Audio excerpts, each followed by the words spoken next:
Assalamualaikum warahmatullahi wabarakatuh. Hari ini dalam mata pelajaran matematik, saya akan membincangkan tajuk tingkatan 5, bab 6, graf fungsi sinus, kosinus dan tangen 6.2b dan C.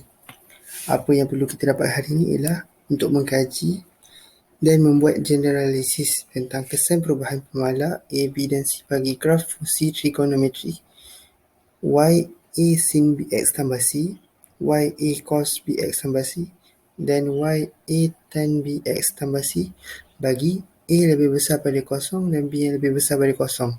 Maksudnya di sini A dan B itu mestilah nilai positif. Yang kedua, menyelesaikan masalah yang melibatkan graf fungsi sinus, kosinus dan tangen. Pertama sekali, apakah kesan perubahan pemala A, B dan C bagi graf fungsi trigonometri y A sin bx tambah c, y sama dengan A cos bx tambah c dan y A tan bx tambah c bagi A yang lebih besar pada kosong dan B yang lebih besar pada kosong. Okey, mula-mula sekali faham apa itu graf fungsi trigonometri. Graf fungsi trigonometri ini perlu ada dua perkara penting. Yang pertama, mestilah ada amplitude atau jarak maksimum dan minimum yang diukur dari garis keseimbangan. Garis keseimbangan ni adalah garis X dalam graf dan tempoh adalah selang masa satu kiraan lengkap. Selang satu kiraan lengkap itu adalah panjang X tu sendiri dan amplitude itu adalah Y. Fungsi trigonometri atau fungsi berkala. Graf sentiasa berulang bagi setiap selang tertentu. Maksudnya kat sini dia akan mengulangi, dia akan siapkan satu tempoh dan dia akan terulang bergantung kepada panjang graf tu. Contoh, graf fungsi sinus berulang bagi setiap selang 360 darjah. Maka fungsi Y sama dengan sin X ialah fungsi yang berkala dengan 360 darjah. Kenapa 360 darjah adalah nilai maksimum? Sebab nilai maksimum yang dipelajari dalam silibus Form 5. Secara generalisisnya ataupun secara teorinya, graf trigonometri bagi sin dan graf trigonometri bagi cos adalah sama. Nilai A berubah apabila nilai maksimum dan nilai minimum berubah. Amplitude fungsi sama dengan A. Bagi graf trigonometri tan, lengkung graf berubah dan tiada amplitude. Maksudnya kat sini dalam graf trigonometri tan tiada A. Nilai B berubah, tempoh fungsi berubah apabila nilai B bertambah. Graf kelihatan mampan secara mengufuk, tempoh fungsi semakin berkurang. Maksud kat sini adalah bila graf tu semakin tinggi ke Y, panjang X akan semakin pendek. Tempoh fungsi bagi sinus dan kosinus ialah 360 darjah bahagi B dan tempoh fungsi tangen sama dengan 180 darjah bahagi B. Maksudnya nak tahu berapa tempoh masa tu kena bahagikan nilai B daripada soalan dengan 360 darjah untuk trigonometri fungsi dan sinus dan kosinus dan 180 darjah bagi kosinus. Nilai C berubah, kedudukan graf berubah apabila C lebih besar pada kosong, graf beranjak C unit secara menegak ke atas pasti X. Apabila C kurang daripada kosong, graf beranjak C unit secara menegak ke bawah pasti X.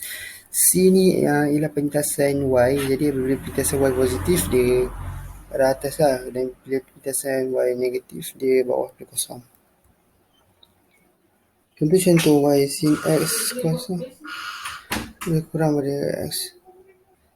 Contoh Y sama dengan sin X kosong darjah kurang atau sama dengan Y. Contohnya A, Y sama dengan sin 2 sin X. Kita akan tengok kat sini amplitude 2 adalah lebih, jadi dia ke atas, dia tertinggi, dan 2 dia akan ke bawah sebab dia ialah minimum. Dia tinggi maksimum, tinggi minimum bagi 2. Untuk A ni mengkaji amplitude, untuk B dia mengkaji tempoh masa.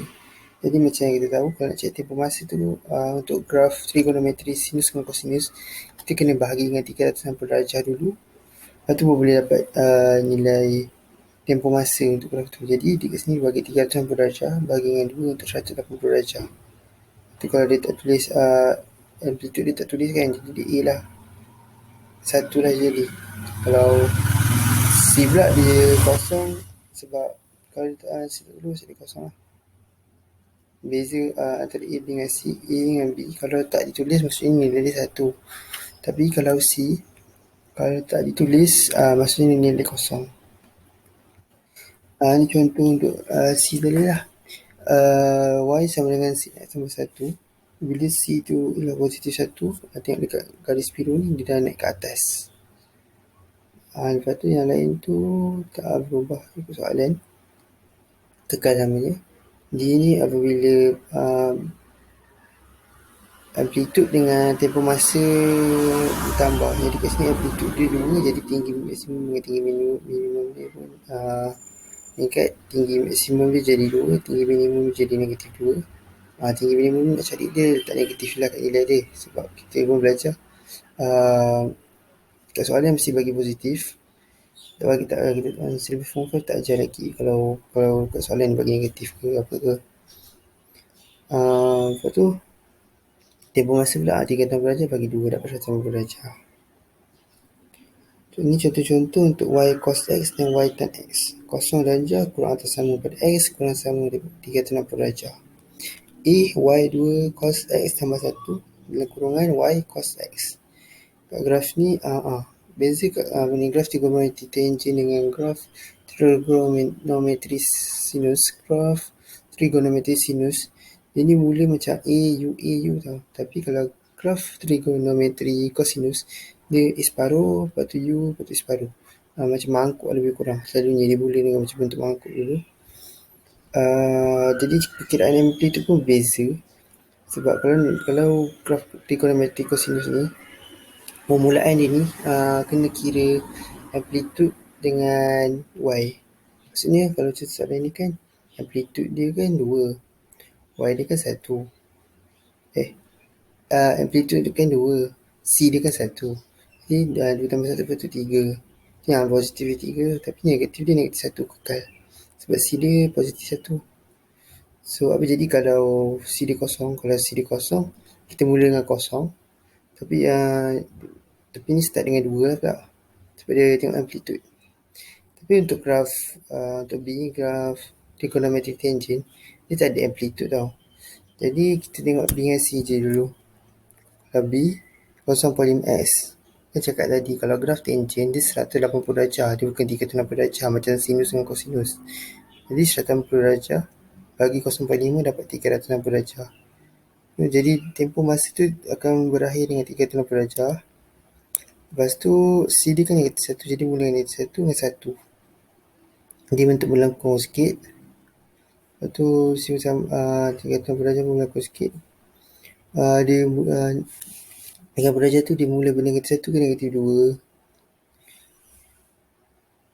Itu saja. Okey, ni contoh untuk menyelesaikan soalan. Bagaimana kamu menyelesaikan masalah yang melibatkan graf fungsi trigonometri, sinus, kosinus dan tangent. Itu soalan lah. Graf menunjukkan satu kitaran pernafasan yang lengkap. Kitaran yang terdiri daripada proses menarik dan menghembus nafas.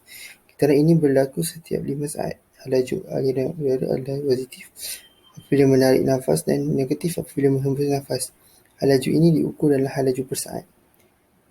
Kita mula analisis graf ni kan. Apa yang kita boleh dapat daripada graf ni? Okay. Yang pertama yang kita boleh dapat graf ni ialah graf trigonometri sinus. Sebab bentuk dia AU, dia mula dengan E. Dia bukan mula dengan E separuh ataupun tak ada pun E. Lepas tu apa lagi yang kita boleh dapat? Kita boleh dapat nilai amplitude. Sebabkan sinus mesti dia ada nilai amplitude kan. So kita dah dapat nilai amplitude dia. Nilai amplitude dia berapa? Tengok atas paling tinggi 0.6, paling minimum paling rendah negatif 0.6. Ini amplitude dia 0.6. Macam dengan B pula. B pula kita tengok ada punya dia tulis kat situ 5 saat kan. Jadi 360 darjah bahagi dengan 5 dapatlah 72.